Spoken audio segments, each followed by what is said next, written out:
Alright, what's up guys? My name is Dane Visuals, and in today's video I'm going to be showing you an easy way to retouch your photos in Adobe Photoshop. Now the method I'm going to teach you guys today is called frequency separation. Now frequency separation, as the name implies, is basically separating your textures from your colors. Now to put that simply, textures is anything like details on clothing, details in the face, maybe like pores on the skin, details in the hair, and your color layer, as implied, is basically your complexion, tones in your hair, etc. So the purpose of separating these two layers is that you're able to edit your high-level details, which would be your textures, without interfering with your colors, and you're also able to edit your colors without interfering with your textures. Now, what you want to do in frequency separation is basically to create a smooth transition between your highlights and your shadows. So the smoother and softer the transition is going to make your photos look more refined. Also, while you're making your transition smoother, you don't want to remove details from someone's face. So while you're smoothing, blemishes and stuff, you don't want to take out all the details out of the face. So that's why you separate them, so you get a perfect balance and more control. Now, for frequency separation, I personally recommend that you have a graphics tablet. Right now I'm using a Wacom. I'll leave the link below in the description, but you don't need a Wacom. You can get like a cheap graphics tablet. I started out with one that cost maybe like $30. I can also leave that link below in the description. If you don't have a tablet, you can always use a mouse, but it's typically better to use the Wacom tablet, because when you're using a Wacom tablet, you're going to be able to paint in those fine details, and the more accurate you can be when you're painting in and editing out your blemishes, the better your overall image would look. So I'm just going to go ahead and jump into Photoshop right now and show you guys what's good. Alright guys, so I have my image right here. This is from a photo shoot I did recently. It was a birthday shoot for someone. So pretty much, once you have your image inside of Photoshop, what you're gonna do is you're gonna do some basic editing. So for basic editing like this, now I'm gonna select a flat profile. It's raw, so you don't have to do much processing. I like to choose portrait, and then I go back. I'm not gonna do my major editing here because right now I just want to get a relatively flat image so that I can frequency separate, and then after I'm finished doing the smoothing out, then I can go ahead and pretty much add back my contrast. So I don't really focus on contrast in the beginning part. You want to keep the image flat when you're doing frequency separation. So now I'm going to go ahead and click open. Alright, so now to have my image here in Photoshop, the first thing that you want to do when you're going to frequency separate is you're going to want to create two layers. Now, the reason why you create two layers is because you want to separate the high, as I said, the textures from the low layer. So you're going to double click here, and you're going to call one layer high, and then you're going to call this layer low. Now, once I'm finished showing you this technique, you can always create what you call an action, which is a preset. So instead of every time you go into Photoshop, you have to create all these layers, you can just create a preset through your actions. And then that way, every time you step into Photoshop to do a retouching like this, you can just click on that action and everything is just automatic. But I'm going to show you guys from scratch. So once I create the high layer and the low layer, I'm going to now turn off the high layer. I'm going to click on the low layer, then I'm going to go to filter. When I'm on filter, I'm going to search for Gaussian blur. It's going to be under filter, blur, Gaussian blur. Now Gaussian blur basically is I'm going to blur out the color layer. So what you want to do is you want to select a radius on the Gaussian blur, that if you notice here, you can see the pores. You want to select a radius to where you're no longer seeing the pores, because when you're seeing the pores on it, that means you're going to have pores on your low layer. So you want to carry it to a point where there's no pores on your low layer. So the higher the radius that you use, the more detail is going to be in your high layer, and the lower the radius that you use, the less details will be in your high layer. So her skin is pretty fine, so I don't need to use a really low radius. I'm gonna try and retain a good amount of info. So I'm gonna say I'll use a radius of around 8. So 8 looks pretty good to me. Yeah, 8 looks pretty good for me. So I'm gonna click OK. So now that I have separated that this is going to be my low layer, I'm going to turn on back my high layer. I'm going to click on the high layer. I'm going to go to image. I'm going to go to apply image.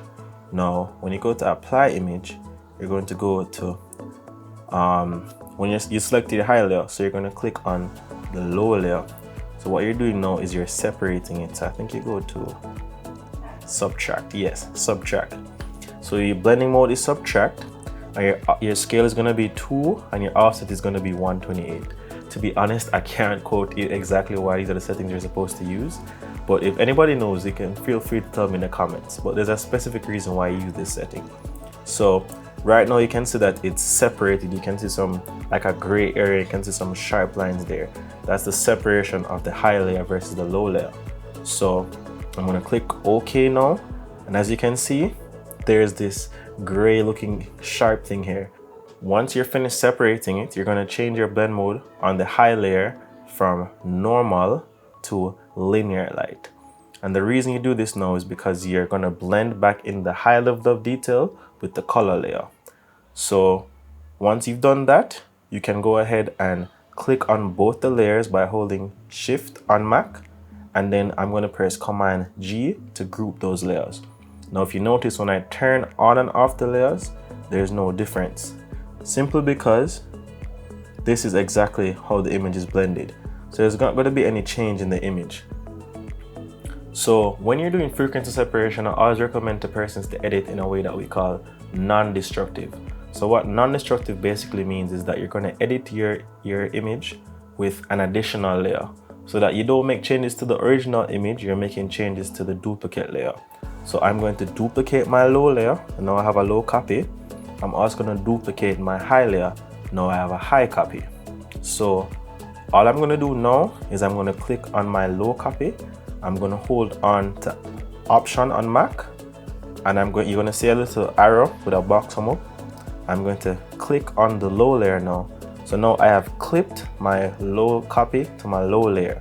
What that basically does is that now when I edit the low copy, I'm editing this instead of editing the original low. So if I make any mistakes, I can always go back and delete the low copy and start again without having to lose my entire image. Also with the high copy, it's the same thing. You're going to hold on Option on Mac, and then you're going to click on high to clip that. Now once I've done that, I'm going to change the blend mode from linear light to normal for the high layer. And now we're good to go. Everything's fine. All right, guys. So we have our image here. I'm going to double click on the group and call it FS for frequency separation. So now we have our high layer and we have our low layer, both separated. So we have the ability to now edit our skin tones on one layer, and we have the ability to edit our details on another layer. This is perfect. Now you can really go in and fine tune your image. So I'm just going to go ahead and go to my brush over here, and I'm going to click on mixer brush. So these are the settings that I like to use personally. I learned this from, I can't remember his name. He's a really popular African photographer. These are the settings that he introduced me to, and I've been sticking with them ever since. If I remember his name or his channel, I'll link it in the description. But yeah, I use a wet of 30%, a load of 30, and a flow of 20. The mix doesn't matter because you're not going to be painting with colors. So once you click on the mixer brush, you need to click on this slash right here, that's slash to the brush. It is what basically says clean the brush after each stroke. So that way there's not going to be any colors on the brush. You need to make sure that the brush is transparent because you're only painting what's inside the low copy. Now, to help you with frequency separation, to make the process a lot smoother, what I always suggest, guys, is to go to adjustments. When you go to adjustments, you're going to look for this symbol right here, black and white. You're going to create a black and white adjustment layer. You want to drag it above your frequency separation group. And the reason why you want to have a black and white layer is because in black and white, it's easier to see imperfections. So when you have a black and white layer, you can see if everything is blended perfectly. You can see you don't have to focus on all the colors that might distract you. Black and white is one of the best ways to edit. You can always introduce color afterwards. So to help you to make things more obvious, you can play with the reds. All skin tones have red and yellow in there. So, you know, turning down the reds, you can see some variation. All right, so what I typically do first is I go to my low copy. As you notice, the brush has some white on it now. So I click here to take everything off the brush. I go to my low copy. I try to use a large brush area when I'm brushing. So again, the point of frequency separation is to make the transition between highlights and shadows very smooth. So you're gonna want to paint with a large brush surface area. So you paint inside your highlights, you paint inside your shadows, and you also paint the transitions between both. So let me just basically give you an outline to make it a little bit easier to see.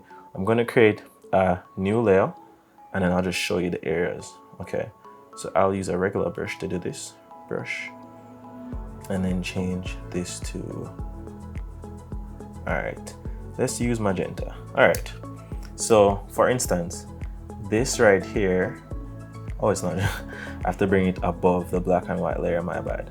All right, so this right here is highlights. So you want to paint your highlights, all highlights here. All highlights here. Even on the lips, you have a few highlights here on the lips. You know, you want to really blend those in. I mean, the lips aren't really looking any way, so probably just leave those alone. But you want to blend those in. All highlights, and then I'll use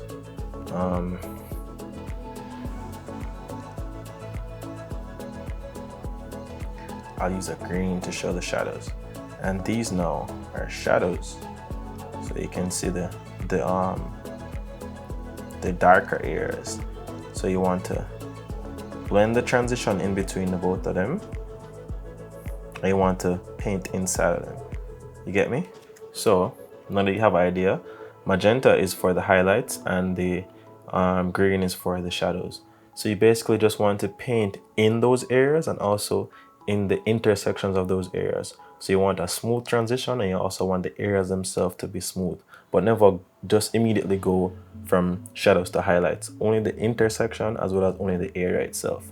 So let me turn this off and just go back to my low layer, go back to my mixer brush.